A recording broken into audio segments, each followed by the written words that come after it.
My daughter sent a text message saying they had decided to distance themselves from me. Please, do not look for us anymore. Those were the exact words that appeared on my phone screen at 11:30 at night. I was in the kitchen washing the tea mug I had used to try and calm my insomnia. The phone vibrated on the table.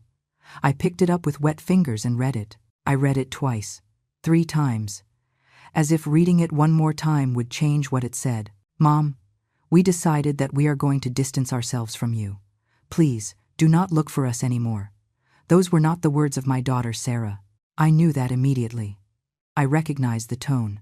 I recognized that polite cruelty that only one person could possess. David, my son-in-law, the man who entered our family 7 years ago with a perfect smile and promises that now sound like mockery.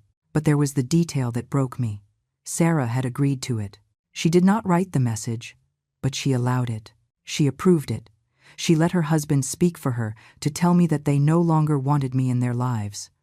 I stood in the middle of the kitchen, not knowing what to feel. I expected rage. I expected pain. I expected that knot in the throat that I had felt so many times before when something hurt me deeply. But none of that came. Instead, something colder arrived, clearer, a certainty that settled in my chest like a stone. This was not new. This had been happening for a long time, and I had been too foolish to see it. I wrote my reply without trembling. No problem. I am going to cancel the automatic payments for your house and car. I will let you know when it is done. I pressed send and left the phone on the table. $1,200 every month. That was what I paid toward their mortgage. Ever since they moved into that house in the subdivision that they showed off so much on social media. $500 more for the gray SUV that David drove as if it were his by birthright. For years I had done it without thinking too much. Because they were my family. Because she was my daughter. Because that is how we mothers are. We sustain, we carry, we give without expecting anything in return. But that night I understood something. They did expect. They expected everything. And when I stopped being useful, when my presence became uncomfortable for their perfect life, they decided to delete me. I poured myself another cup of tea even though I knew I was not going to sleep. I sat by the window and looked at the empty street. The streetlights created yellow circles on the wet pavement. It had rained in the afternoon, and the air still smelled of damp earth. I tried to remember the last time Sarah came to visit me without excuses, without being in a rush, without that constant glancing at her watch that she always had when she was with me. I could not find that memory. All the recent moments were stained with something I could now name: discomfort, obligation, forced duty. I thought of my granddaughter, Lily, 4 years old, huge eyes, a laugh that filled any room. She used to run toward me every time she saw me, or at least she did before. Because in the last few months, the visits became scarce. There was always a reason. Lily has a fever. We have a commitment. David has to work. Reasons that sounded valid then. But now, under the light of that text message, they showed their true face. They were lies. Polite lies to keep me away without having to tell the truth. They were erasing me, little by little. They were removing me from their lives like someone erasing a name from a list. The phone vibrated again. It was Sarah. Mom, you do not have to do that. We can talk. I read the message 3 times. We can talk. After telling me to stay away. After closing the door on me without giving me a chance to ask what I had done wrong. Now they wanted to talk. Now that the money was at stake. Now that the consequences of their words were becoming real. I did not respond. I left the phone face down. I was not going to beg for a place in my own daughter's life. If they wanted to build their perfect American dream without me, they would do it without my money too. I got up and went to the small study where I kept my important papers. I opened the drawer and took out the folder with the documents. Bank statements. Transfer receipts. Years of payments. I ran my fingers over the papers. $48,000. Just in the last 3 years. Just in mortgage and car payments. Not counting gifts. Not counting emergencies. Not counting the money I lent that never came back. $48,000 to be erased with a text message. I sat on the floor with all those papers around me. And there, in the silence of my empty apartment, I finally understood something I should have seen a long time ago. I was not their mother. I was their bank. I was not Lily's grandmother. I was the source of funds that maintained their lifestyle. And when a source dries up or becomes inconvenient, it is abandoned. I looked at the photographs on the wall. Sarah as a child, Sarah at her graduation, Sarah on her wedding day in that white dress that I paid for, David by her side smiling, always smiling. At what moment did I lose my daughter? At what moment did she stop being mine and become an extension of him? The phone vibrated again. Another message. Mom, please. David says we can fix this. David says, they were not even her own words. He spoke for her. He decided for her. He had turned her into a ventriloquist's dummy for his own cruelty. I picked up the phone and wrote a single word. No. That night I did not sleep. I stayed sitting in the armchair watching the darkness slowly turn into a gray dawn. I thought of all the moments I should have seen the signs, of all the times I justified the unjustifiable, because that is what mothers do. We forgive, we forget. We keep giving even if we no longer receive anything in return. But something had changed in me that night. I was no longer going to be the mother who accepts crumbs. I was no longer going to be the grandmother who waits for calls that never come. I was no longer going to pay for love that clearly did not exist. At 7 in the morning, I opened my computer. I logged into the banking system. I looked for the automatic payments, Sarah and David's house, Sarah and David's car. My finger hovered over the cancel button. Was I really going to do this? Was I really going to cut that cord that kept me tied to them, even if it was only financially? I pressed it. Cancelled. Cancelled. It was over. The following days were strangely silent. I expected more messages, more attempts to convince me, more manipulation disguised as concern. But nothing came, just silence. As if my decision to cut the money had also cut any interest they had in maintaining contact. That told me everything I needed to know. I started remembering things I had buried in some corner of my mind, small things that at the time I justified, things that now took on a completely different meaning. The first memory came one afternoon while I was making coffee. It was my birthday last year, 63 years old. I had prepared a special dinner. Nothing fancy, just my favorite food. I had set the table for 4 people. Me, Sarah, David, and little Lily. Sarah had promised to come. Of course, Mom. We will be there.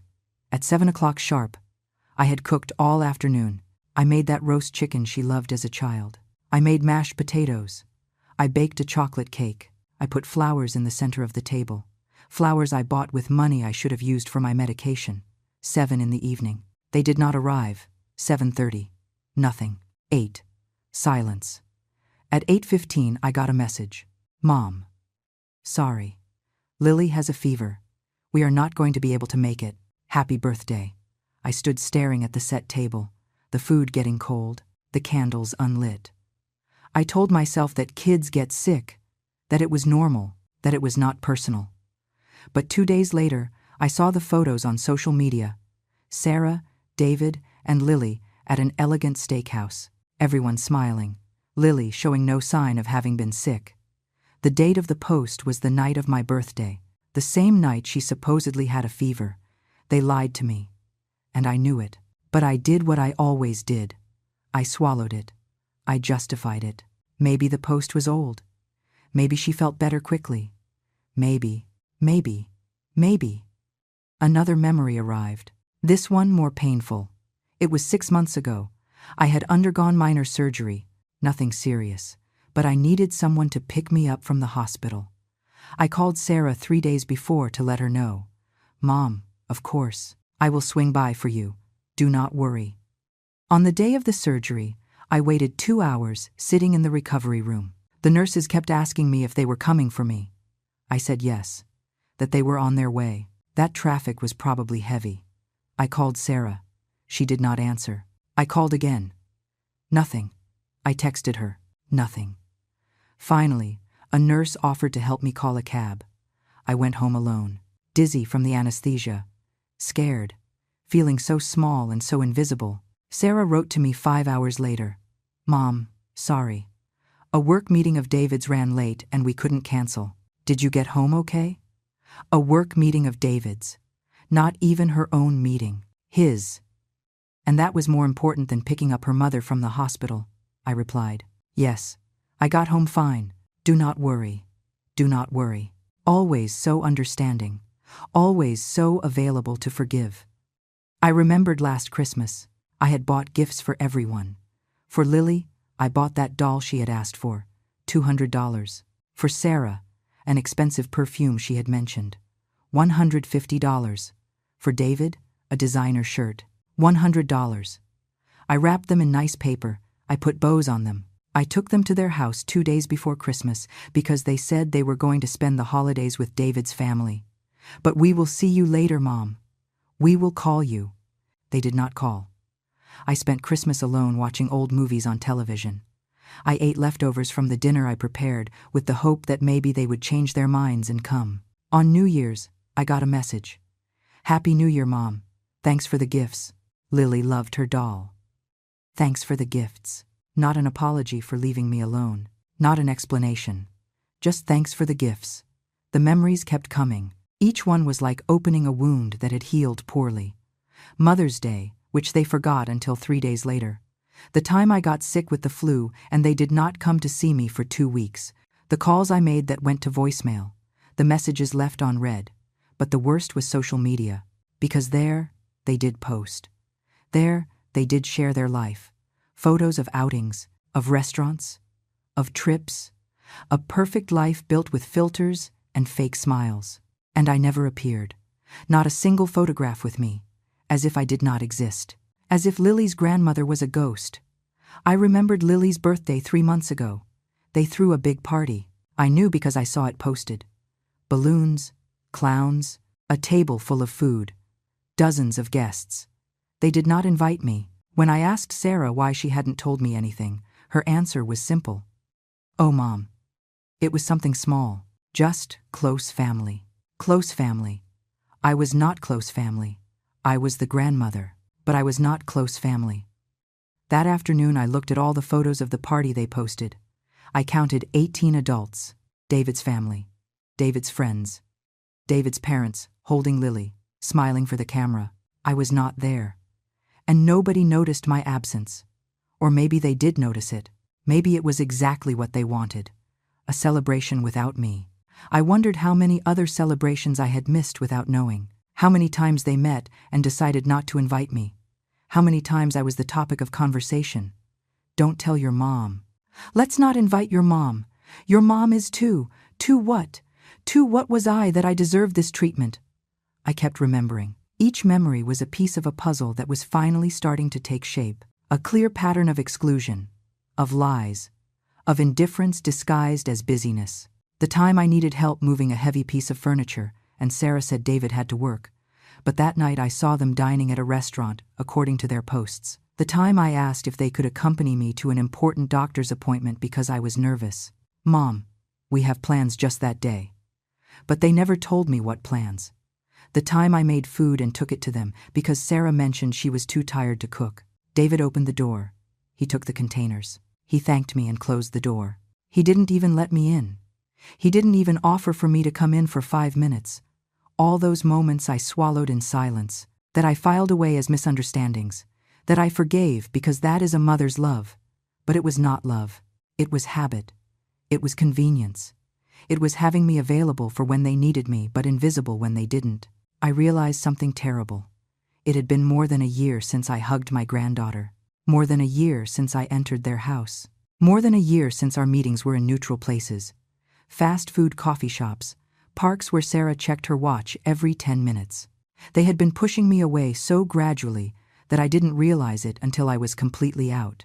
And the worst of all, what hurt me the most, is that I had paid for my own exile. Every bank transfer, every expensive gift, every emergency, solved with my money. I financed the life they used to exclude me. I paid for the house where I was not welcome. I paid for the car they used to not come see me. I paid for the lifestyle that allowed them to forget about me. That night, I opened an old notebook. I started to write, not for therapy, not to vent. I wrote a list of every lie, every exclusion, every broken promise, every moment they made me feel like a burden. The list filled 3 pages, 3 pages of evidence that my daughter had stopped being my daughter a long time ago, and I had been too blind to see it. I spent a whole week without leaving my apartment. It was not depression. It was something different. It was clarity. A clarity so intense it almost hurt. I sat in front of the window every morning with my coffee and watched the world go on. People went to work. Children went to school. Life continued as always. But I had changed. Something inside me had broken, or maybe it had been fixed. I wasn't sure yet. Sarah did not write again after that, we can talk. David didn't either. The silence was deafening and revealing. It confirmed what I already knew. Without money, there was no reason to maintain contact. One afternoon the doorbell rang. My heart gave a stupid jump. I thought maybe it was Sarah. That maybe she had come to talk for real, to explain, to apologize. It was the mailman with a package I had ordered the previous week. Nothing more. I laughed at myself. I still had hope. After all, after seeing the pattern so clearly, a part of me still hoped that my daughter would appear at that door. That hope was dangerous. I knew it. But I couldn't extinguish it completely. Not yet. I started doing something I had never done before. I reviewed my finances completely. Not just the payments to Sarah and David. Everything. Every expense. Every income. Every dollar that came in and went out of my life. The numbers left me frozen. My pension was $1,300 a month. Additionally, I worked part-time at a fabric store, earning another $600, $1,900 in total. Of those $1,900, I paid $800 for rent on my apartment, $200 for utilities, $300 for food for myself, $100 for transportation, $150 for medication, because I had high blood pressure and thyroid problems. That left $350. But I was paying $1,700 between their house and car. The numbers didn't add up. How had I been doing this? Where did the missing money come from? I looked further back. I found the answer. Credit cards. 3 credit cards that I had been filling up little by little. A debt of $18,000 that grew every month with interest I couldn't pay. I had gone into debt to support them, to pay for their comfortable life while I ate beans and rice most of the month, while I stopped buying new clothes, while I postponed fixing the tooth that hurt because the dentist cost too much. $18,000 of debt. For a daughter who sent me a message telling me to stay away. I felt something break inside me. But it wasn't sadness, it was rage. A cold and calculated rage I had never felt before. They had used me, completely, and I had allowed it. Even worse, I had gone into debt so they could keep using me. That night I made a decision. I was not going to continue being a victim. I was not going to keep crying for crumbs of attention. I was not going to keep waiting for my daughter to remember she had a mother. But I wasn't going to scream either. I wasn't going to make a scene. I wasn't going to beg for explanations. I was going to observe. I was going to wait. I was going to see what they did now that the money was cut off. The first 3 days, nothing happened. On the 4th day, I received a call. Not from Sarah. From David. I let it ring until it went to voicemail. I listened to the message. Margaret, we need to talk. I think there was a misunderstanding. Sarah is very affected by all this. Call me when you can. It's important. His voice was smooth, conciliatory. The voice of someone who knows they need something and is willing to fake whatever is necessary to get it. I did not return the call. The next day, another call. Another message. Margaret, we really need to resolve this. We are family. We cannot let pride separate us. Pride. He blamed me for pride. As if I had been the one who sent the rejection message. As if I had been the one who put up the walls. I didn't return that call either. On the 3rd day, Sarah called. This time I did answer. I needed to hear her voice. I needed to confirm something. Mom, tell me. Mom, why aren't you answering David's calls? He's worried. I have nothing to talk about with David. There was a pause. I could hear her breathing. Mom, I know things got difficult, but we can't go on like this. What is it that we can't go on with, Sarah? Another pause. Longer. This fight. This distance. You asked for distance. I only respected it. It wasn't literal, Mom. You didn't have to cancel everything. There it was. The real problem. Not the emotional distance. The money. Do you miss me Or do you miss the payments? Mom, that's not fair. Not fair? What part isn't fair, Sarah? The part where you told me to stay away, or the part where you expected me to keep paying even though you didn't want me around? It's not like that. You don't understand. Explain it to me then. Explain to me how I should understand it. Silence. A long and heavy silence. David says, "What?" I don't want to know what David says. I want to know what you say, with your own words, without him telling you what to think. It's not like that, Mom. You're exaggerating. You wrote that message. What? The message where you told me to stay away. You wrote it. David wrote it. But I agreed. Why? Why? Because things were complicated. What things? Mom, I can't talk about this right now. David is here.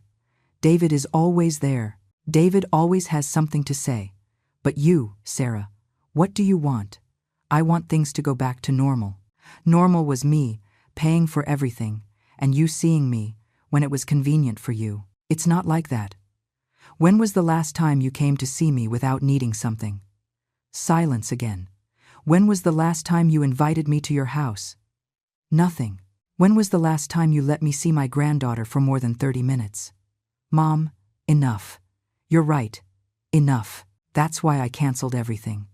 You can't do this. I already did. Mom, we depend on that help. We can't pay for the house without you. She stopped herself. She realized what she had just said. But it was too late. I had already heard it. We depend on that help. Not on me. On the help. On the money. That was what mattered to them. I understand perfectly, Sarah. No, wait. I didn't mean. Yes, you did. And it's okay. Now is exactly where we stand. Mom, please, we can fix this. It's already fixed. You have your distance. I have my money. Everything is in order. This is David's fault, right? Do you think he manipulates me? Does he manipulate you? No. He takes care of me. He knows what is best for us. Those words hurt me more than the original message. My daughter had disappeared. In her place was a woman who let her husband think for her, decide for her, keep her away from her own mother. If he knows what is best, then you don't need me. Mom, take care, Sarah. I hung up before she could respond, before she could keep trying to manipulate me with guilt, before my own voice cracked. I stayed sitting with the phone in my hand.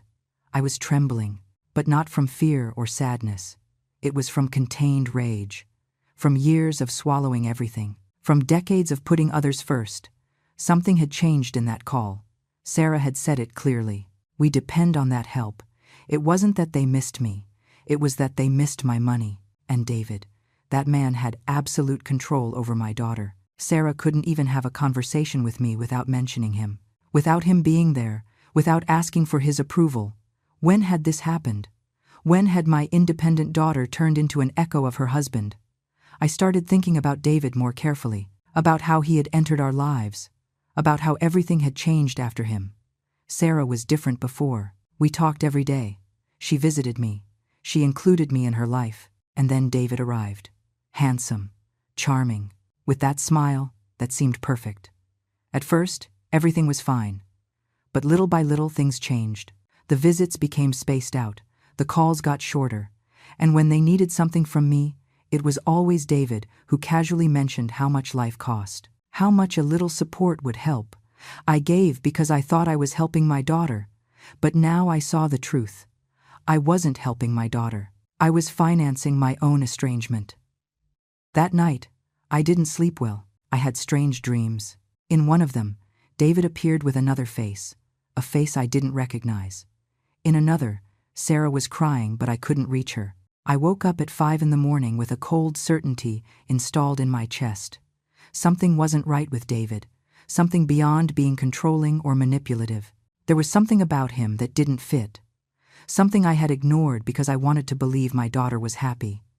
I decided I was going to investigate. I didn't know what I was looking for yet, but I was going to find it. 3 days after that call with Sarah, I received a visit that would change everything. It was a Tuesday afternoon. I was organizing old papers, trying to keep my mind occupied on something other than my daughter's absence. The doorbell rang. This time I wasn't expecting anything. I opened the door, and found a man of about 50 years old standing there. Gray suit, black briefcase, serious expression but not threatening. Mrs. Margaret Muniz.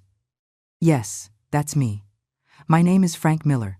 I am a private investigator. May I come in? I have important information about your son-in-law, David. My heart stopped for a second. Private investigator? Information about David? Who had hired an investigator? Who sent you? No one sent me to you specifically, but I have information that I think you should know. Please, I only ask for 10 minutes. Something in his look made me trust him. Or maybe it was that I was already looking for answers and he appeared with them. I let him in. We sat in the small living room. He put the briefcase on his knees, but didn't open it yet. Mrs. Muniz, how long have you known David? 7 years. Since he started dating my daughter. What do you know about his life before meeting Sarah? I stopped to think. The truth is, I knew very little. David had always been vague about his past. He said his family lived far away, that he didn't have much contact with them, that he had worked various jobs before settling down. Not much, I admitted, but it never seemed important. He seemed like a good man. Frank nodded as if he expected that answer. Mrs. Muniz, David is not who he says he is. Or, rather, he has a past that he has carefully hidden. He opened the briefcase and took out a folder. He put it on the table between us. 6 months ago, a lady named Barbara Jenkins hired me to investigate David. Barbara is the mother of a woman named Emily. David was married to Emily 9 years ago. Married. The word came out of my mouth like a whisper, but Sarah is his first wife. He told us he had never been married before. He lied. David was married to Emily for 3 years. They lived in another city. He did exactly the same thing. He got close to a family, convinced Emily that he was the perfect man. Little by little, he isolated her from her mother. He convinced Barbara to invest in businesses that never existed. He asked her for loans, access to bank accounts. I felt the air escaping from my lungs. And what happened? One day he disappeared. He took all the money he could. He left Emily with nothing, with debts that were not hers. Barbara lost her life savings, $60,000. $60,000. The figure resonated in my head. I had given him almost $50,000 in 3 years. Was David going to disappear too? Was that his plan? Why are you coming to tell me this now? Because I have been following David for months. Barbara wants justice. She wants to recover some of what she lost. But above all, she wants him not to do the same to another family. When I discovered that he had married again, that he had a daughter, that there was another older woman who was probably helping them financially, I knew I had to warn you. He took another paper from the folder, a photograph. This is David with Emily. 10 years ago. I looked at the photograph. It was him. Younger, but it was him. The same smile, the same eyes. Next to him, a pretty dark-haired woman. They looked happy, just like Sarah and David in their photos. There is more, Frank continued. David is not really named David. His real name is Robert Vance. He has used several names, several aliases. He is a professional con artist. He specializes in vulnerable women and their families. He builds trust. He gets married. He isolates the woman from her family. He gets access to the money, and when there is nothing left to take, he disappears. Robert Vance. Even his name wasn't real. The man who had been in my house, who had held my granddaughter, who called me Mom with that perfect smile. He was a professional liar. My daughter is in danger. Not physically. David is not violent. But she is in financial and emotional danger. He probably already has debts in her name. He probably already has access to everything she owns. And when he feels he can't get any more, he will leave. He will leave Sarah destroyed, without money, probably with enormous debts. And she won't even know what happened until it is too late. I put my hands to my face. My daughter. My little girl was trapped with a con artist, with a professional liar, and I hadn't seen anything. How did I not realize? Because he is very good at what he does. He has been doing this for years. Barbara didn't realize either until it was too late. The mother before Barbara didn't either. I found 2 other cases. David has done this at least 5 times that I know of. 5 times. 5 destroyed families. And mine was the 6th. What can I do? Frank leaned forward.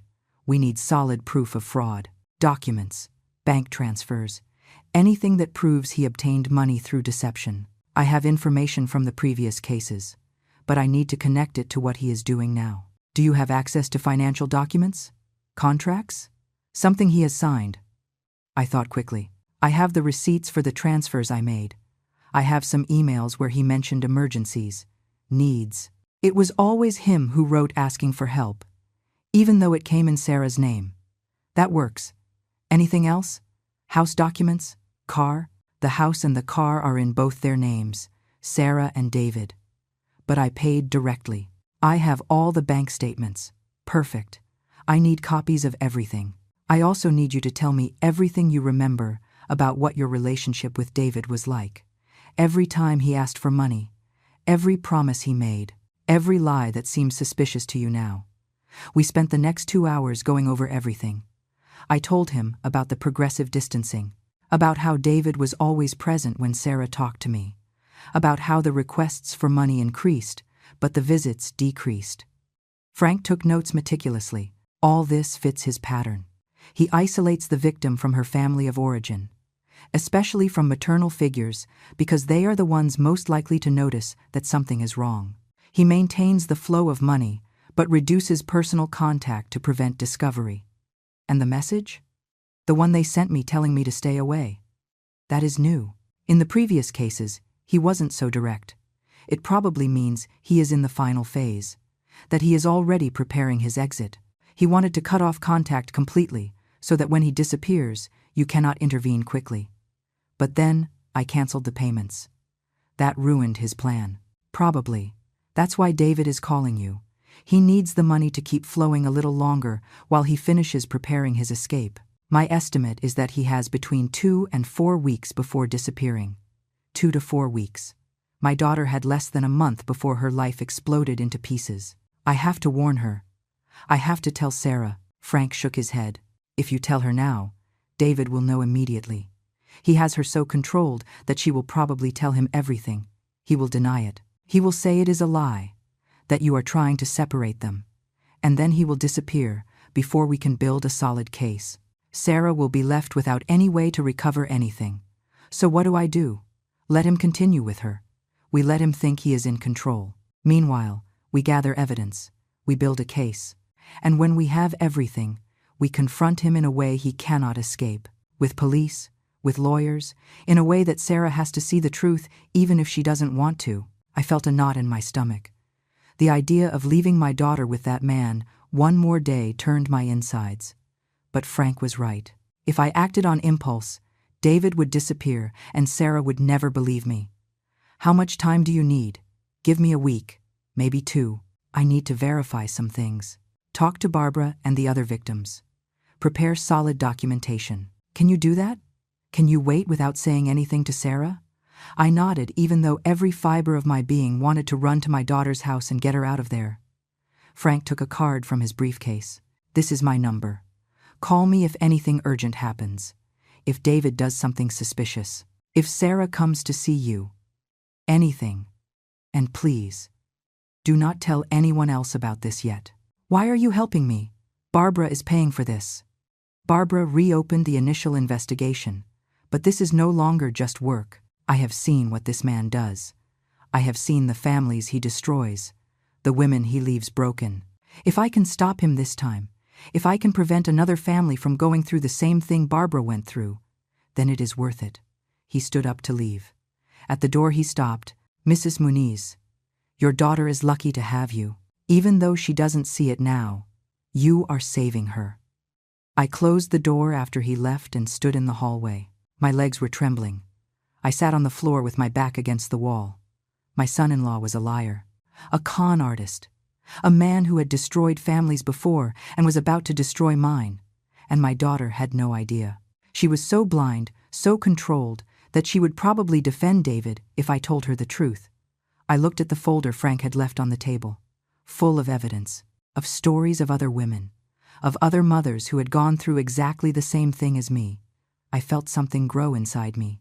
It wasn't just rage. It was determination. A cold and calculated determination. David had chosen the wrong family this time. because I was not going to let him get away with it. I was not going to let him destroy my daughter and disappear into the night. I was going to stop him. And I was going to do it right. The following days were the hardest of my life.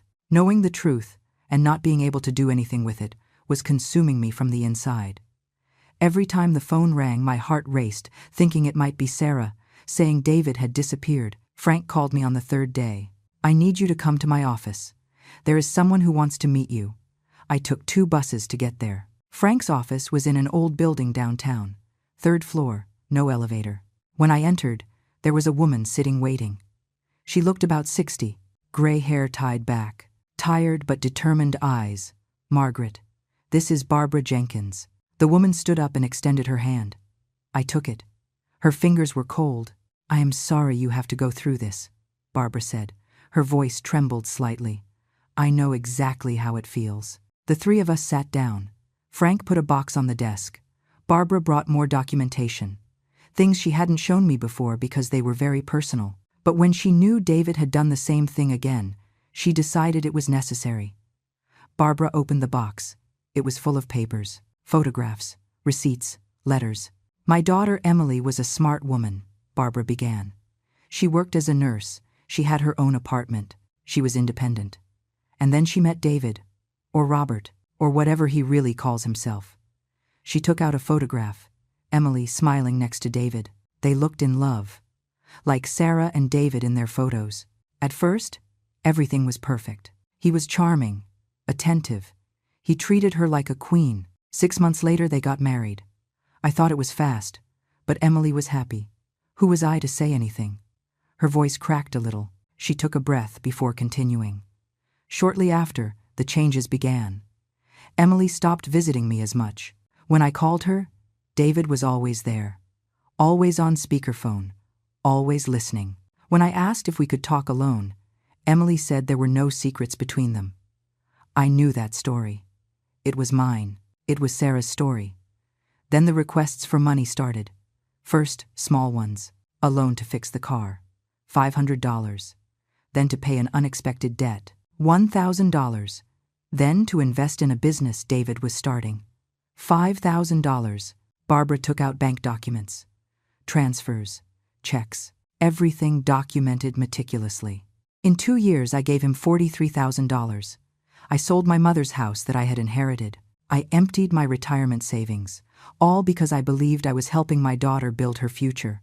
And the business? I asked. It never existed. Nothing David said was real. The papers he showed me were fake. The addresses were empty buildings. The partners he mentioned didn't exist. Everything was a lie. Frank intervened. "I have verified the documents. David has experience in forgery. He has created shell companies. Fake legal documents. It is part of his methodology. Everything looks legitimate until you investigate thoroughly," Barbara continued. "One day, I went to visit Emily without warning. Something told me I needed to see her.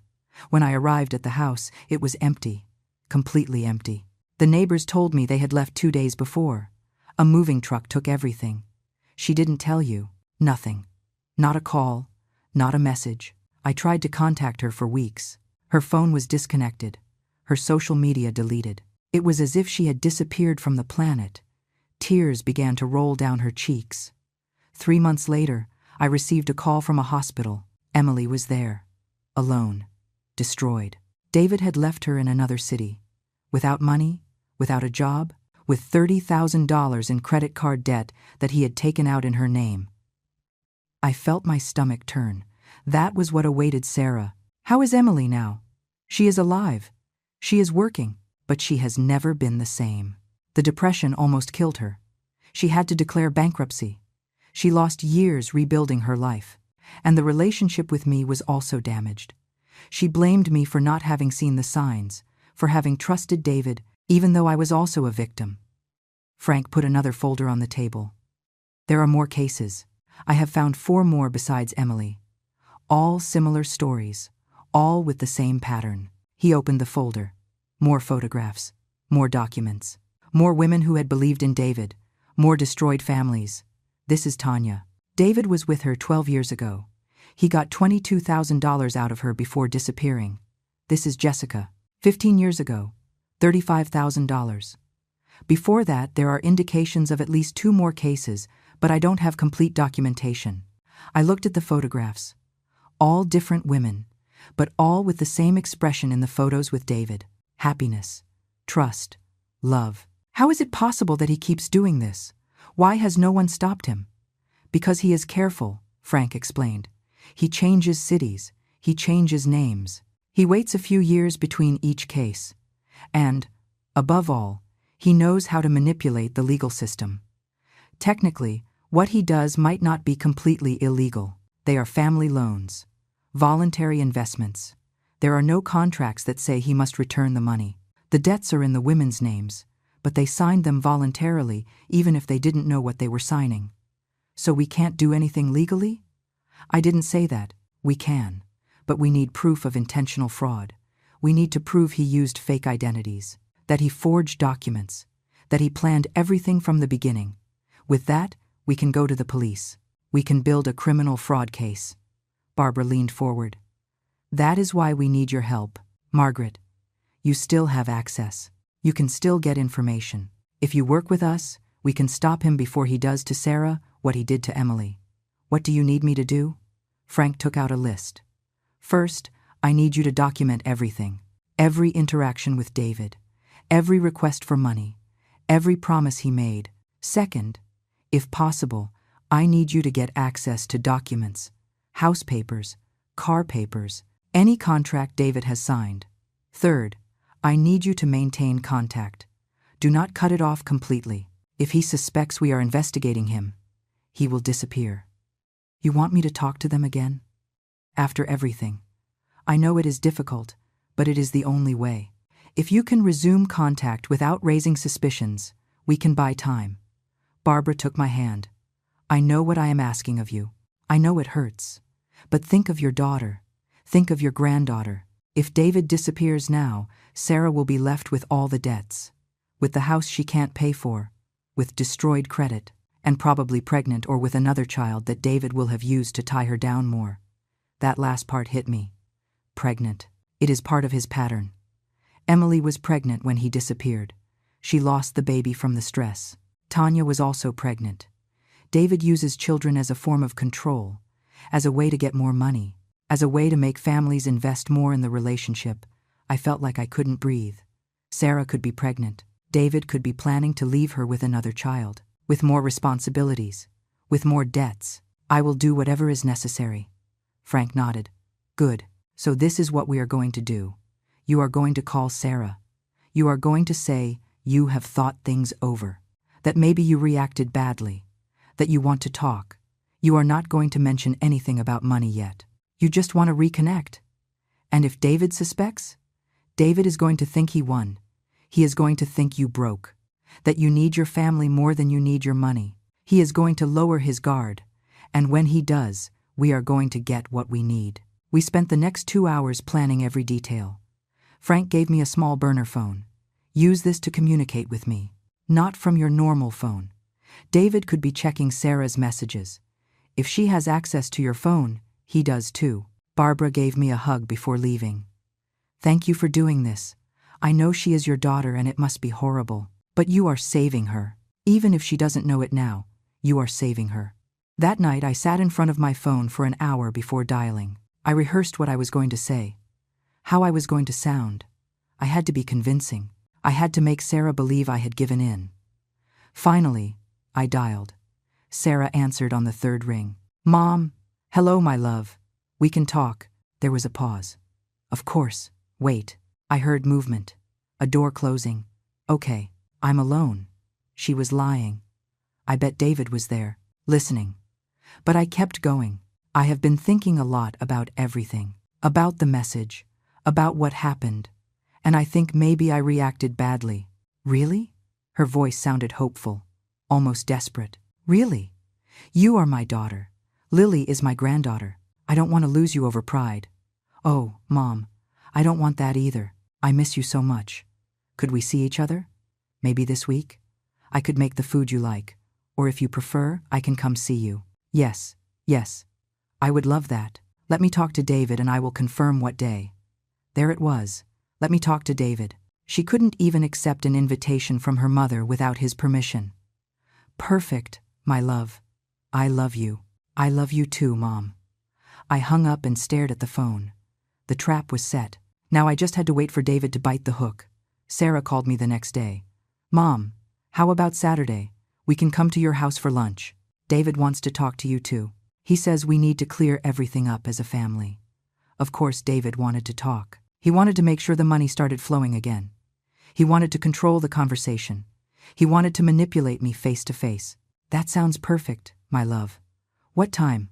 1 o'clock is fine. Perfect. I'll wait for you here. When I hung up, I called Frank from the phone he had given me. They are coming on Saturday. David, Sarah, and the girl. Excellent. Now listen carefully. During that meal, you need to do several things. First, keep calm. Be nice, but not too nice. You have to seem like you gave in, but with dignity. Second, observe everything David does and says. Every detail matters. Third, if possible, get David to sign something. Anything. A receipt for money borrowed. A thank you note. Something with his signature. And how do I do that without raising suspicions? Tell him your accountant needs documentation for taxes, that the bank asked to justify the large transfers. Invent something that sounds bureaucratic and boring. David will want to cooperate to keep you calm. I spent the next 3 days preparing everything. It wasn't just a meal. It was an operation. Every detail had to be perfect. I cooked the roast chicken Sarah liked. I made rice and beans, fresh salad. I made flan for dessert because it was Lily's favorite. I set the table with the nice tablecloth I used only on special occasions, but I also prepared other things. Documents I needed David to sign. A simple receipt that said, I acknowledge having received financial assistance from Margaret Muniz for a total of $48,000 over the last 3 years for housing and transportation expenses. I drafted it to look like just an administrative formality. Nothing threatening. I also prepared my phone. Frank had taught me how to activate the recorder discreetly. Everything said at that meal would be recorded. Saturday arrived. I got up early even though I had slept little. Nerves had kept me awake since 5 in the morning. I showered. I dressed in simple but presentable clothes. I put on light makeup. I needed to look like the loving mother who had given in, not the woman investigating her son-in-law. At 1 o'clock sharp, the doorbell rang. I breathed deeply. I opened the door. Sarah entered first with Lily by the hand. The girl ran toward me. Grandma! I picked her up and hugged her. Her small, warm body against mine reminded me why I was doing all this. For her, for Sarah, for the family we could still be if I managed to get David out of our lives. Hello, my love, how have you been? Good. You made flan. Of course I did. David entered behind Sarah. He was carrying a bottle of wine. Perfect smile. Margaret, thanks for having us. I know things have been tense. It was hard to look at him knowing what I knew. Seeing that face I had seen in photographs with other women, hearing that voice that had lied to so many families. But I smiled. Come in, David. Lunch is almost ready. We sat at the table. Lily between Sarah and me. David across. I served the food while we made superficial conversation. The weather. Traffic. Unimportant things. David ate with appetite. You cook deliciously, Margaret. Sarah always says no one cooks like you. It's the love I put into it, I replied, looking at Sarah. She smiled. A tired smile. I noticed circles under her makeup. She had lost weight. She looked exhausted. After the meal, while Lily played in the living room with some toys I had kept from when Sarah was a child, the moment came to talk. David cleared his throat. Margaret, I want you to know I am very sorry about how things turned out. The message you received didn't really reflect what we felt. Liar. I knew every word of that message had been calculated, but I nodded as if I believed him. I wrote it, he continued. And maybe I was too harsh, but it's just that Sarah was very stressed. She felt there was a lot of pressure, a lot of expectation, and I thought maybe a little space would be good for all of us. Pressure from what? I asked softly. Sarah intervened. Mom, you have always been so generous, so present. Sometimes I felt I couldn't measure up, that I owed you so much I could never pay you back. There it was, David's script coming out of Sarah's mouth. He had convinced her that my love was a debt. My help was pressure. My presence was a burden. My love, I never expected you to pay me back anything. I did it because you are my daughter. Because I wanted to help. I know. But even so, sometimes it is difficult. Her voice cracked a little. David put his hand on her shoulder, a gesture that seemed comforting but I now viewed as control. I understand, I said, and I respect that you need your space. But canceling the payments was my way of respecting that distance. If you didn't want my presence, it didn't seem right to stay financially involved. David tensed slightly. There it was, the real reason for this visit. About that, he said with a careful voice. We understand your point, but the reality is that those payments were part of our budget. We counted on them. Canceling them so suddenly put us in a complicated situation. Complicated how? We have commitments, the mortgage, the car, Lily's expenses. My business is at a stage where I need to invest everything I earn. I can't divert funds now. His business. Frank had told me no business existed. It was just another lie to justify why he never had his own money. And what do you propose? David leaned forward. Look, I understand you felt hurt. You have the right. But we are family. Families support each other. If you could consider reinstating the payments, at least temporarily while we stabilize things, we would appreciate it very much.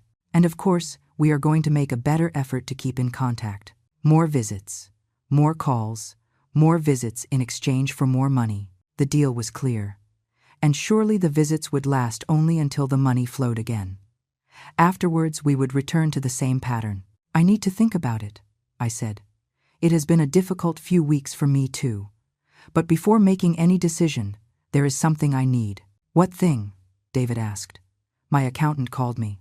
He says he needs documentation of the large transfers I have made. For tax purposes. I need you to sign a simple document confirming the amounts I have given you and what they were for. I saw a flash of something in David's eyes. Suspicion, worry? But he recovered quickly. Sure, no problem. Do you have the document? I went to my room and took out the paper I had prepared. I passed it to him with a pen. David read it. His eyes scanned every line.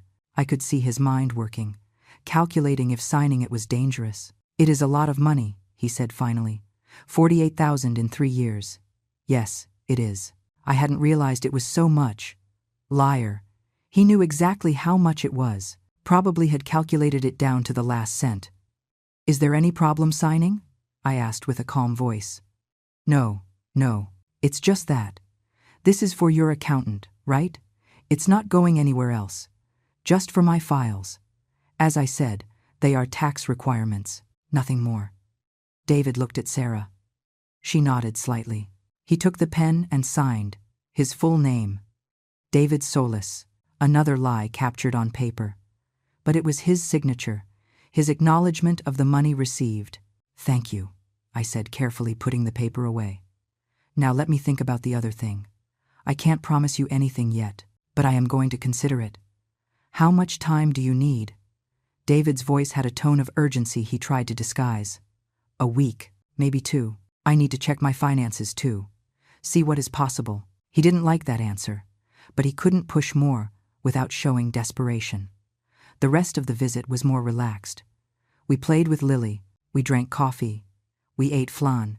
Sarah told me about Lily's school, about her new words, her new games.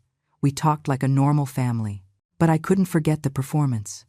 The lies under every word, the manipulation under every one of David's smiles. When they left, Sarah hugged me at the door. Thanks, Mom, for giving this another chance. Always, my love, always. David gave me a hug too. Brief, calculated. See you soon, Margaret. I closed the door and waited until I heard the car pull away.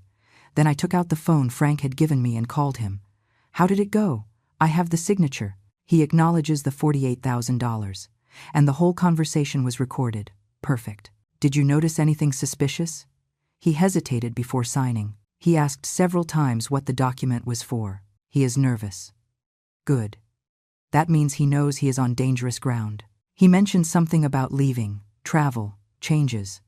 Not directly, but he talked about his business, that he needs to invest everything there. That could be his excuse to justify moving money. Exactly.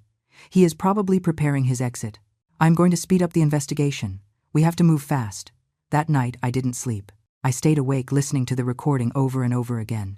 David's voice, his smooth lies, the way he manipulated every situation, the way he had turned my daughter into his puppet. But now I had something he didn't expect. I had proof. I had his signature. I had his voice, admitting dependence on the money. And I had a plan. David thought he had won. He thought I had softened. That soon the money would flow again, and everything would return to his control. He didn't know that every move he made now was being documented, every word analyzed, every lie catalogued. The trap was closing, and he had no idea. Frank called me 2 days after the lunch. "Margaret, I need you to come to the office. We have everything ready." When I arrived, I found Frank with 2 other men. One wore a formal suit and carried a briefcase. The other was in a police uniform. "Margaret, this is Detective Tom Chavez, and this is the lawyer handling Barbara's case against David." We sat around Frank's table. There were folders everywhere. Documents, photographs, years of evidence against a man who had ruined lives. Detective Chavez spoke first. "Mrs. Muniz, we have been building a case against the man you know as David for several months. With the information you have provided, we finally have enough to act. What did you find?" David, whose real name is Robert Vance, has a history going back 15 years, 6 different identities, 8 victims we have been able to document, forgery of documents, fraud, identity theft, tax evasion. The list is long. He put photographs on the table. David, with different names, in different cities, with different women. Always the same smile, always the same strategy. The most serious thing is that we found something recent. David has been taking out loans in Sarah's name. 3 credit cards she doesn't know exist. Total of $42,000 in debt. I felt the air leave me. $42,000. And rising. Interest accumulates daily. He also mortgaged the house without Sarah knowing. He forged her signature on the documents. He took out $70,000 that are no longer in any account we can trace. $70,000. My daughter was ruined and didn't even know it. When is he going to leave? Our analysis suggests in less than 2 weeks. He has been selling things. Furniture, electronics, everything he can turn into cash without raising suspicions. He has also been looking for plane tickets. We found searches on his computer for flights to South America. And Sarah? Is he taking her? The detective shook his head. No. According to the pattern, David disappears alone. He leaves the woman and children behind. He will probably invent an emergency, a work trip, something that sounds urgent, and he simply won't come back. My granddaughter, Lily, is going to stay with her mother. David doesn't take the children. They are part of the anchor, part of what keeps the women busy and without resources to search for him. The lawyer took the floor.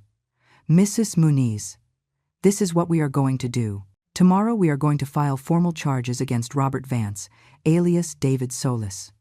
We are going to ask for an arrest warrant, and we are going to execute it at his house in front of Sarah.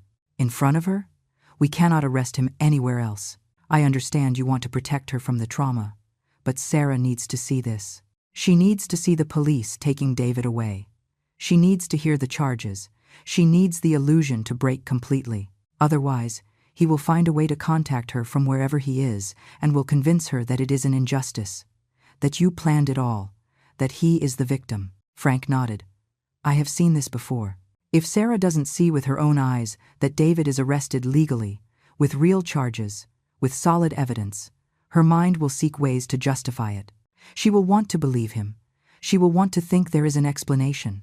And after the arrest? Afterwards, you will be there for her," the detective said. "She will need you. She will be angry, confused. She will probably blame you at first. But with time, when she processes everything, she will understand that you saved her." "When is it going to be?" "Tomorrow, at 9 inches the morning. David is usually home at that time. We need you to be there too." "Me? Why?" "Because Sarah is going to need someone when this happens. She will be in shock. She will need someone to take charge of Lily while we process David. That someone has to be you. I spent that night without sleeping. I knew what was coming was going to break my daughter into 1,000 pieces. It was going to destroy the life she thought she had. It was going to force her to face that the last 7 years had been a lie. But I also knew it was the only way to save her. At 8 inches the morning, I arrived at Sarah's house. I knocked on the door. David opened. He seemed surprised to see me. "Margaret, we didn't expect you. I came to talk to Sarah about what we discussed on Saturday." "Ah, sure. Come in." Sarah was in the kitchen preparing Lily's breakfast. "Mom, what a surprise. Good morning.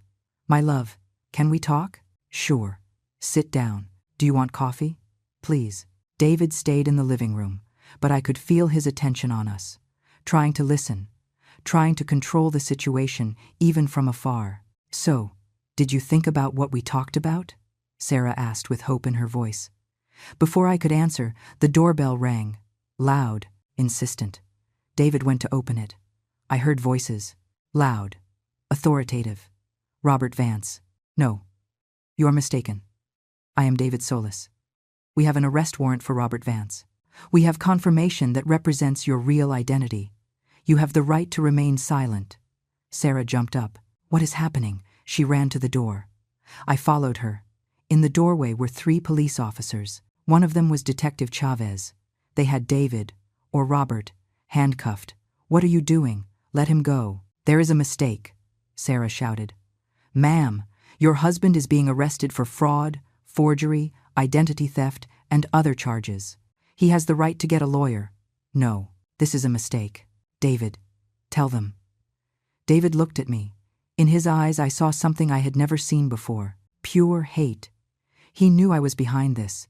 He knew I had caught him. "Sarah, listen to me," he said with a calm voice. Too calm.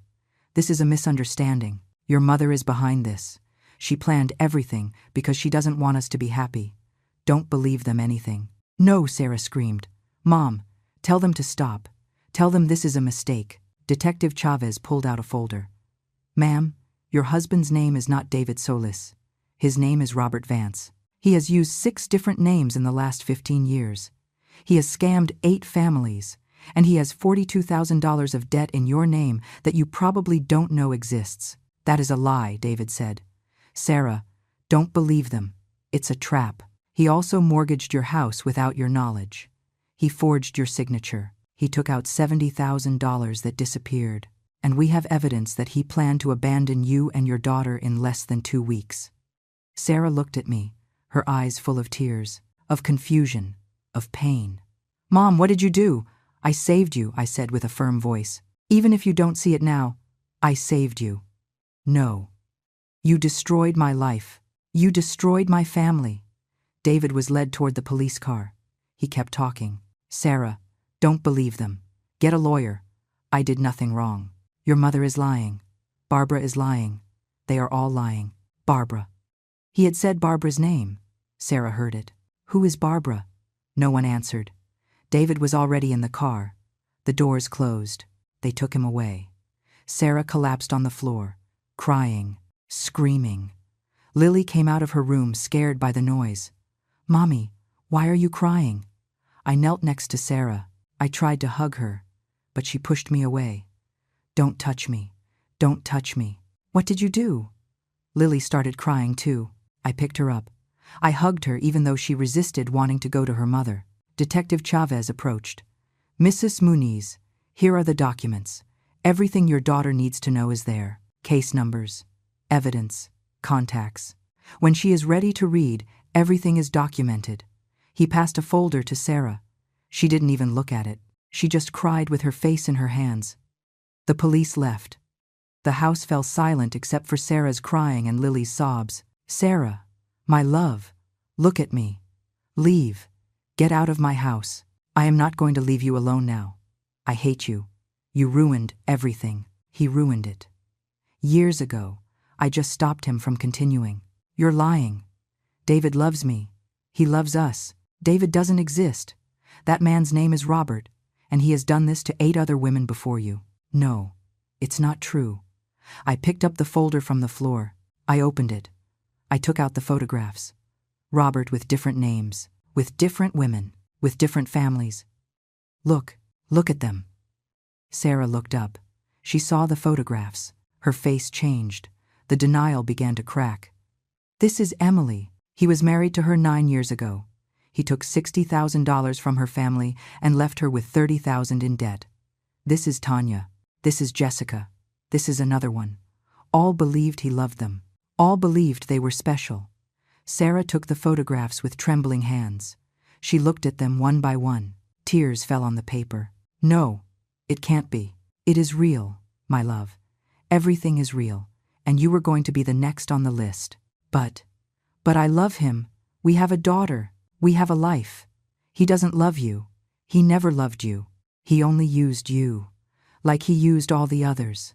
Sarah folded over herself. A sound came out of her throat. It wasn't crying. It was something deeper.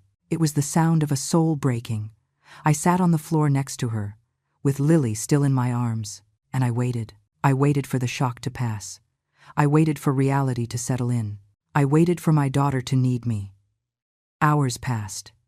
Lily eventually fell asleep in my arms. Sarah kept crying until she had no tears left, until only dry and silent sobs remained.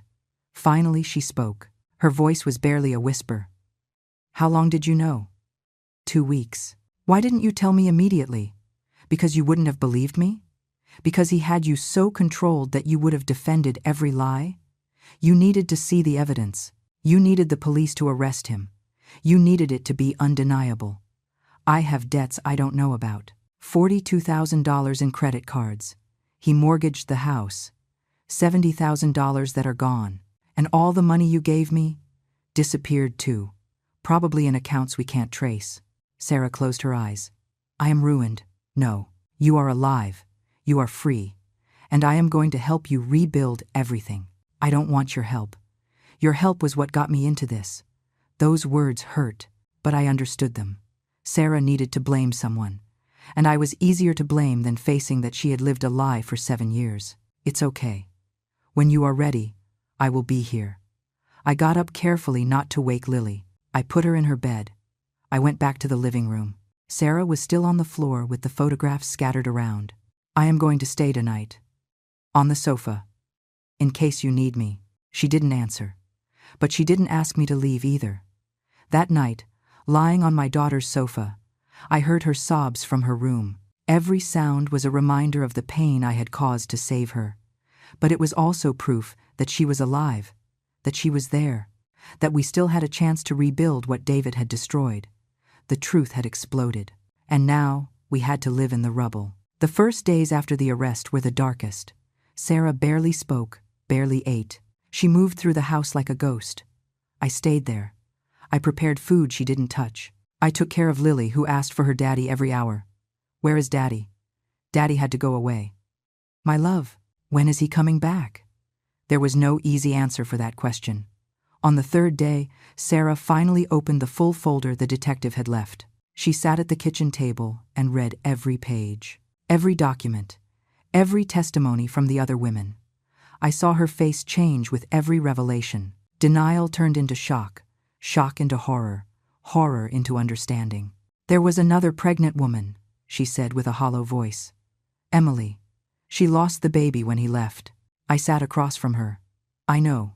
Me. I was thinking about having another child. David said it would be good for Lily, that the family should grow. Her hands trembled on the paper. It was part of his plan, right? Another baby meant more money, more control. Probably. Sarah closed her eyes. I am so stupid. You are not stupid. You are human. You fell in love with who you thought he was, not with who he really was. How did I not see it? How did I not see anything? Because he is a professional. He has been doing this for years. He knows exactly how to manipulate, how to control, how to make everything seem normal until it is too late. Sarah took another page. It was the financial report. 42,000 inches debts I didn't know. 70,000 stolen from the house. And all the money you gave, gone. We are going to fix it. How? How do you fix this? Her voice rose in pitch. I have nothing. This house has a mortgage I can't pay. I have debts I didn't even sign for. My credit is destroyed. There are legal paths. The lawyer is already working on proving it was fraud. That you didn't know. That he forged your signature. And meanwhile? Meanwhile, how do I eat? How do I feed my daughter? I will help you. Sarah looked at me with eyes full of tears. I don't want more of your money. Your money was what got me into this. My money didn't get you into this. David did. I was just another victim of his plan. But if you hadn't paid so much, maybe he would have left sooner. Maybe it wouldn't have lasted 7 years. Maybe she was right. Maybe my generosity had prolonged the deception. But I couldn't change the past. I am sorry, I said. I am sorry for having been so blind. I am sorry for not having seen what he was before. I am sorry my help tied you to him for longer. Sarah cried. This time she let me hug her. She collapsed in my arms like when she was a child, like when she fell and ran to me to heal her wounds. I don't know how I am going to get out of this, Mom. Together, we are going to get out together. The next week, they brought Barbara. Sarah needed to hear from someone who had survived this, someone who had been exactly where she was now. They sat in the living room. Barbara took Sarah's hands. I know what you feel. The emptiness, the shame, the feeling that you were the biggest fool in the world. How did you get over it? One day at a time. I cried. I got angry. I blamed myself. But eventually I understood it wasn't my fault, that he was the problem, not me. Your daughter, Emily? She is fine now. She is alive. She works. She has a small apartment. She still goes to therapy, but she is rebuilding her life. And the relationship with me was repaired. It took time, but we fixed it. Now we talk. We see each other. There is no longer that wall between us. Sarah looked toward where Lily was playing. I am afraid of not being able to give her the life she deserves. The life she deserves is one with a present and honest mother. Not a mother trapped in lies, even if those lies come with money. You give her love. You give her truth. That is more than enough. After Barbara left, Sarah stayed quiet for hours. That night, when I put Lily to bed, Sarah came into the room. Mom, I need to tell you something. Tell me. I regret how I treated you. I regret excluding you. I regret the message. I regret everything. You were right about David. About everything. And I was so blind that I pushed you aside. It's over, my love. No, it's not over. I need you to know that I am sorry. I need you to know that during all those years, when I didn't call you, when I canceled plans, when I kept you away, a part of me knew something was wrong. But it was easier to distance myself from you than to face that maybe I had made a mistake marrying him. He manipulated you. It is not your fault, but I hurt you. And that is my fault. I hugged her. I forgive you. I always forgave you, even when it hurt. The following weeks were of slow reconstruction. The lawyer managed to prove fraud on the credit cards. The debts were eliminated from Sarah's record. The mortgage was more complicated. Sarah would have to sell the house. There was no way to pay for it alone. I am going to look for a small apartment, she said. Something I can pay with my nurse's salary. And meanwhile, can we, Lily and I, stay with you? Just until I find something. This is your house. It always was. We packed Sarah's things. Only the essentials. Clothes. Lily's toys. Photographs.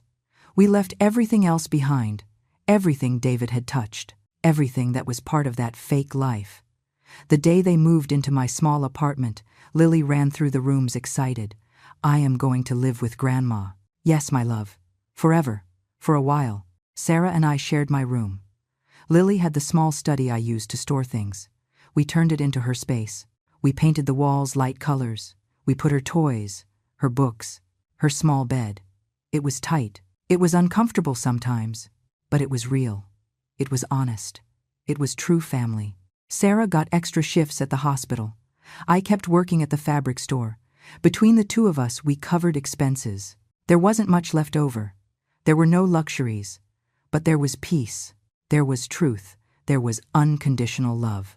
One night, 3 months after the arrest, Sarah came into the kitchen where I was making dinner. Mom, I went to court today, and David, or Robert, or whatever he is really called, pleaded guilty. In exchange for a reduced sentence, 5 years in prison. How do you feel? I don't know. I thought I would want to see him suffer more, but I just feel relief. 5 years without having to worry about him appearing. 5 years to completely rebuild my life.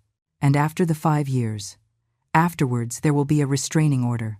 He won't be able to get close to us. And by then, Lily will be older. I will be stronger. He will no longer have power over me. Sarah sat at the table.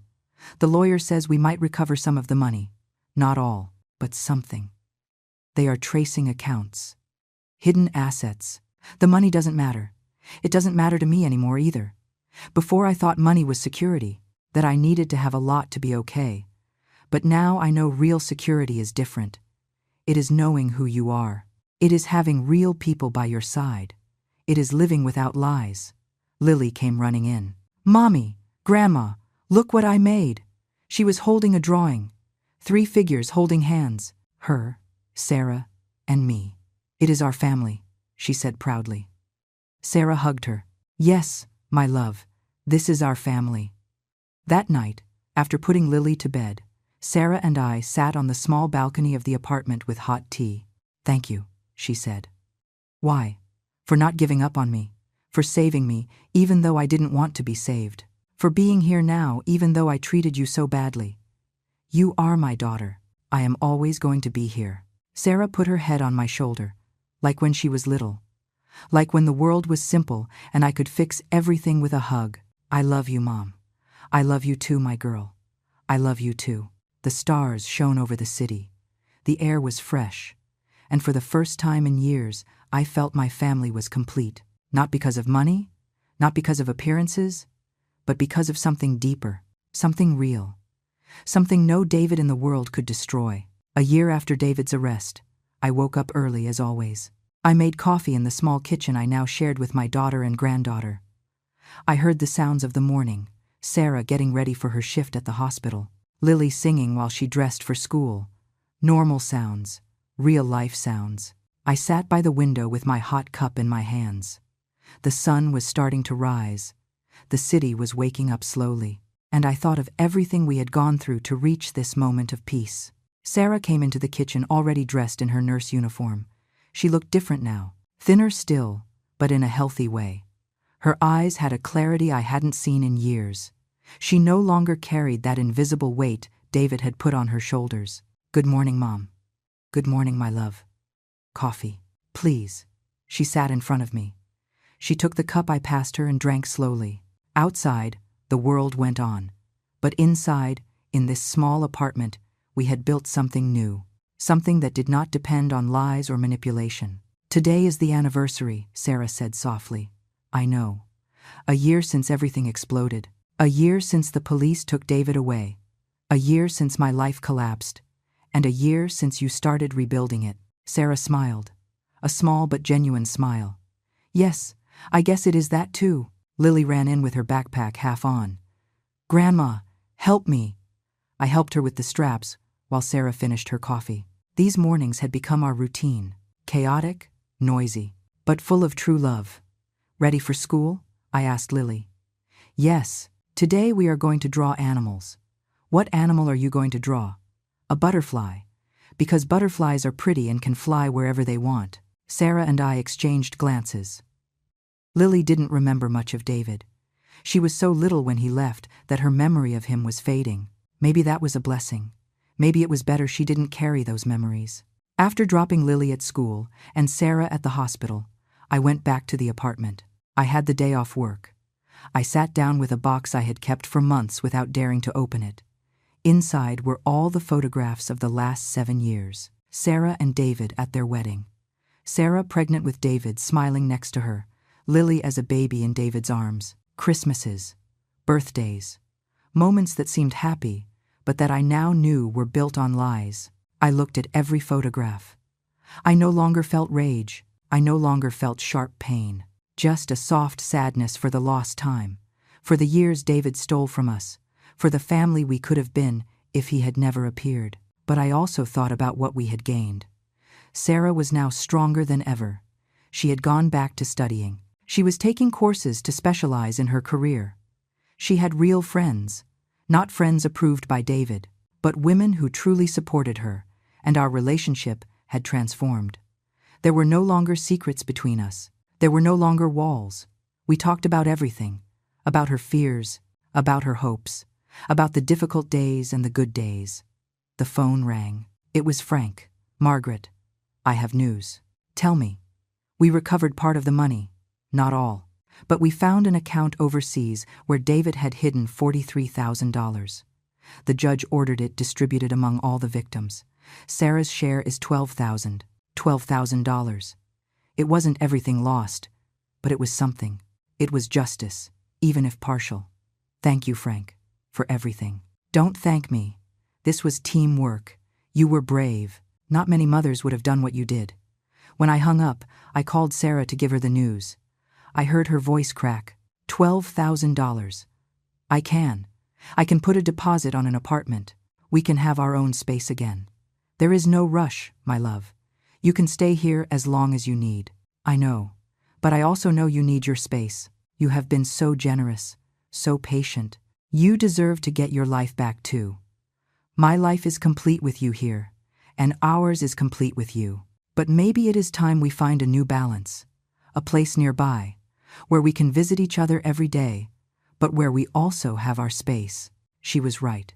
It was time to take the next step, not to move away, but to grow towards something new. That afternoon, after picking up Lily from school, the three of us went to walk in the park. Lily ran ahead chasing pigeons. Sarah and I walked slowly behind her. "I have been going to therapy," Sarah said suddenly. "Yes, the hospital offers sessions for employees. I have been going for 3 months. It is helping me a lot. I am glad. The therapist says what I lived was abuse, not physical, but emotional. She says David isolated me systematically, that he destroyed my self-esteem, that he made me dependent on him for everything. How does that make you feel?" At first I got angry. I didn't want to be a victim. I didn't want to accept I had been so weak. But now I understand that recognizing the abuse doesn't make me weak. Getting out of it makes me strong. I hugged her as we walked. "You are the strongest woman I know. I learned from the best." Lily ran toward us. "Look, a flower." She was holding a wildflower she had plucked from the grass, yellow and small, but in her hands it looked like the biggest treasure in the world. "It is for you, Grandma, because you take care of me." I took the flower and felt something break inside me. Not from pain, but from something sweeter, from gratitude for this moment, for this child, for this second chance we had been given. That night, after putting Lily to bed, Sarah and I sat on the balcony as we had done so many times in the last year. "Do you know what is strangest?" she said, looking at the stars. "What?" "That I don't miss that life anymore. The big house, the new car, the appearances. I thought I would miss them. I thought I would feel less without those things. But I feel more real, more me. Because those things were never really yours. They were David's. They were part of his facade. And now I have things that are truly mine. My job, my career, my daughter, my relationship with you. No one can take them from me, ever." Sarah stayed quiet for a moment. Then she spoke with a soft voice. "Do you ever think about how things would have been if David had never appeared? Sometimes, do you think we would have been just as close? Honestly, I don't know. Maybe not. Maybe we needed to go through this to value what we have. It is an expensive way to learn a lesson. It is. But we learned it, and now nothing can separate us again." Months passed. Sarah found a small apartment 3 blocks from mine, 2 bedrooms, small kitchen. But it was hers, paid with her money, earned with her effort. On moving day, we carried boxes between the 3 of us. Lily was excited to have her own room, to be able to paint the walls the color she wanted, to have a space that was truly hers. "We are not going to stop seeing you," Sarah told me while we arranged the furniture. "I know. 3 blocks is nothing. We are going to have dinner together twice a week, and Sundays we are always going to be together." That sounds perfect to me. That first night in her new apartment, Sarah called me. "Mom, Lily can't sleep. She says she misses your apartment. Do you want me to come?" "No, just. Can you talk to her on the phone?" I talked to Lily. I told her a story. I sang her a song. I heard her breathing become deep and calm. She fell asleep while I was still on the phone. "Thank you, Mom," Sarah whispered. "That is what I am here for." Now, sitting here in my apartment that became just mine again, I think about the whole journey traveled, from that terrible message telling me to stay away, to this moment of peace and rebuilding. I learned things I never wanted to learn. That love can be manipulated, that family can be destroyed from within, that the people we love most can be controlled by someone with bad intentions. But I also learned other things, that the truth always finds a way out, that true love survives even the worst storms, that it is never too late to save who you love. Sarah is fine now, better than fine. She is complete. She is whole. She is living an authentic life where every decision is hers, where every step is real. Lily is growing up in a home full of truth, where there are no dark secrets, where there is no manipulation, just honest love and unconditional support. And I have learned that being a mother is not just giving without measure. It is also knowing when to intervene, when to fight, when to risk everything to save your daughter, even if she doesn't want to be saved in that moment. David is in prison, Robert Vance, or whatever he is really called, far from us, unable to hurt us. And when he gets out in 4 more years, he will no longer have any power over this family, because we will have built something so solid that nothing can break it. Sometimes I think about the other women, Barbara, Emily, Tanya, all those who suffered before us, and I hope that somehow our case brought them some peace, some justice, something that tells them they were not crazy, that it wasn't their fault, that the monster was him, not them. The sun is setting now. Soon Sarah and Lily will come for dinner, like they do every Tuesday, like they will do every Tuesday for the rest of our lives. And we will sit together at this small table, and we will talk about our days, and we will laugh, and we will be family, real family. Not family built on money or appearances, but family built on truth, on forgiveness, on love that survived the impossible. And if someone asked me if I would do it again, if knowing all the pain it would cause, knowing how my daughter would hate me in that moment, knowing how difficult the road would be, if I would still call Frank, if I would still cooperate with the police, if I would still destroy the fake life Sarah believed she had, the answer is yes, 1,000 times yes. Because saving my daughter was worth every tear, every sleepless night, every moment of pain. And now, sitting here with my cold coffee and the sunset painting the sky, I ask you, and you, have you ever felt like they tried to erase you from your own story? That someone tried to take you out of the lives of the people you love? That you had to fight for a place that should have always been yours? If so, I want you to know something. You are not alone. Your pain is real. Your struggle is valid.